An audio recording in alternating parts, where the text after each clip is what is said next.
विद्यार्थियों, 10वीं की हिंदी कक्षा में आज नागार्जुन द्वारा रचित कविता यह दंतुरित मुस्कान को समझेंगे।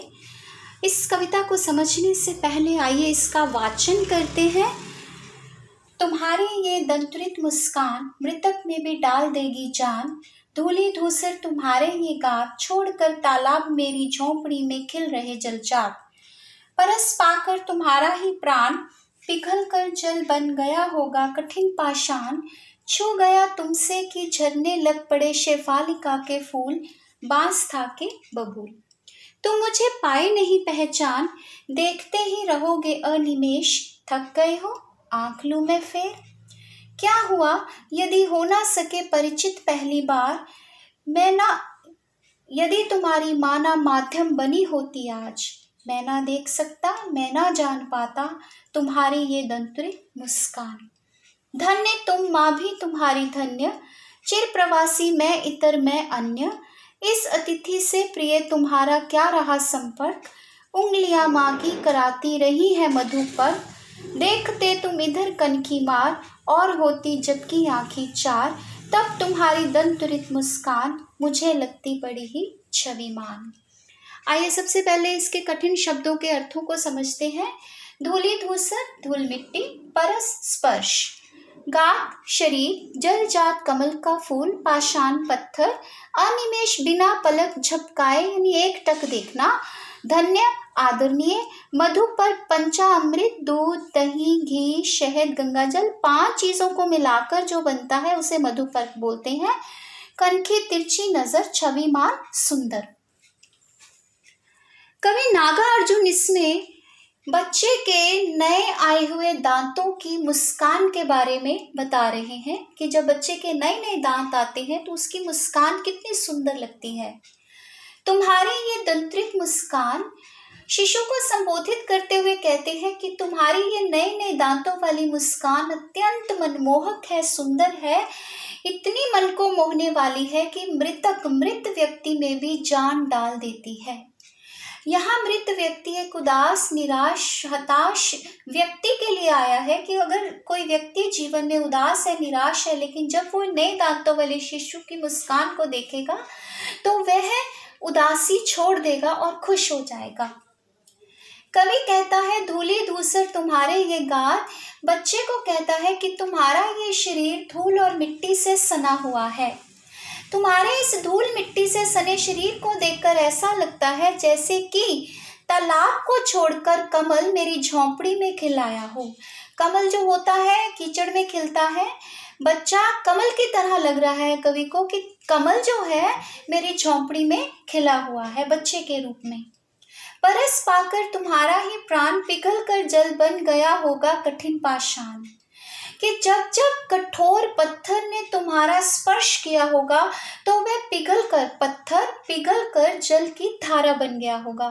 कहने का भाव कि जो व्यक्ति संसार में कठोर हृदय वाले हैं, पत्थर दिल हैं, जिनमें भावनाएं खत्म हो चुकी हैं, वे भी जब तुम्हारा स्पर्श करेंगे, तुम्हारी दंतुरित मुस्कान को देखेंगे तो उनका हृदय भी पिघल कर कोमल बन जाएगा। छू गया तुमसे कि झरने लग पड़े शेफालिका के फूल, बांस था के बबूल। कवि कहता है बांस का जो पेड़ होता है ना कठोर होता है और बबूल के पेड़ पर कांटे लगे होते हैं, और हम ये नहीं सोच सकते कि बांस और बबूल जैसे कांटेदार और कठोर पेड़ों से कोमल शेफालिका के फूल खिलेंगे। शेफालिका फूलों का नाम है, लेकिन कवि कहता है कि बांस और बबूल जैसे कठोर पेड़ भी जब तुमसे छू गए तो उसमें से शेफालिका के फूल गिरने लगे, झरने लगे। कहने का भाव जो व्यक्ति संसार में बांस और बबूल की तरह कठोर हृदय वाला है, कठोर वाणी वाला है, वह भी जब तुम्हारा स्पर्श कर गया यानी उसने जब तुम्हें देख लिया तो उसकी वाणी से भी मिठास झरने लगी, उसकी कठोरता भी कोमलता में परिवर्तित हो गई। फिर कवि कहता है तुम मुझे पाए नहीं पहचान, देखते ही रहोगे अनिमेष। अब कवि जो था घुमक्कड़ प्रवृत्ति का था और वो घर से दूर रहता था, तो जैसे ही शिशु ने उस कवि को देखा तो वह बच्चा उस कवि को पहचान नहीं पा रहा था।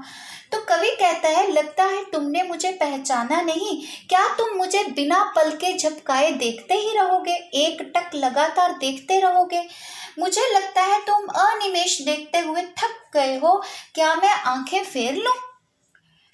क्या हुआ यदि हो ना सके परिचित पहली बार, कि आज तुम मुझे पहली बार देख रहे हो। बच्चे को कहते हैं, आज तुम मुझे पहली बार देख रहे हो, फिर क्या हुआ यदि तुम मुझे पहचान नहीं पाए, मुझसे परिचित नहीं हो पाए।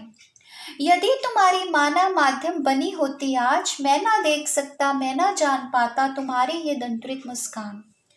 कवि कहते हैं, यदि तुम्हारी माँ हम दोनों के बीच में आज माध्यम ना बनी होती, तो मैं कभी भी तुम्हारी ये नए नए दांतों वाली सुंदर मनमोहक मुस्कान ना देख पाता, ना जान पाता। माँ कैसे माध्यम बनी, माँ ने बच्चे को जन्म दिया, माँ ने पालन पोषण किया, माँ ने बच्चे का ध्यान रखा, तो कवि और बच्चे का मिलन हुआ। धन्य तुम, माँ भी तुम्हारी धन्य। कवि कहते हैं, तुम भी धन्य हो जिसको ऐसी माता मिली, और माँ भी तुम्हारी आदरणीय है, धन्य है। चिर प्रवासी मैं, इतर मैं अन्य, और मैं क्या हूँ, लंबे समय तक विदेश में घर से दूर रहने वाला हूँ। मैं कोई दूसरा हूँ, मैं अन्य हूँ, क्योंकि मैं बहुत देर बाद आया हूँ घर वापस, इसलिए लगता है तुम्हें मुझे देखकर लगता है कि मैं कोई और ही अन्य व्यक्ति हूँ। इस अतिथि से प्रिय तुम्हारा क्या रहा संपर्क, तुम्हारा मुझसे कोई संपर्क ही नहीं रहा, मेल जोल ही नहीं रहा, क्योंकि मैं तो घर से दूर था, इसलिए मैं तुम्हारे लिए किसकी तरह हूँ, अतिथि की तरह। उंगलियां माँ की कराती रही है मधुपर, तुम्हें तो तुम्हारी माँ की उंगलियां ही बचपन से पालन पोषण करते हुए मधुपर्क का सेवन कराती रही है, पंचामृत का, दूध दही घी शहद और गंगा जल का। माँ की उंगलियां ही तुम्हें पान कराती रही है, इसका चटाती रही है इसे। देखते तुम इधर कनखी मार, और जब तुम इधर तिरछी नजर से देखते और हम दोनों की आंखें मिलती हैं, आंखें चार होना आंखें मिलती हैं, तो तुम मुस्कुरा देते हो, तब तुम्हारी ये नए दांतों वाली मुस्कान मुझे बहुत ही सुंदर लगती है।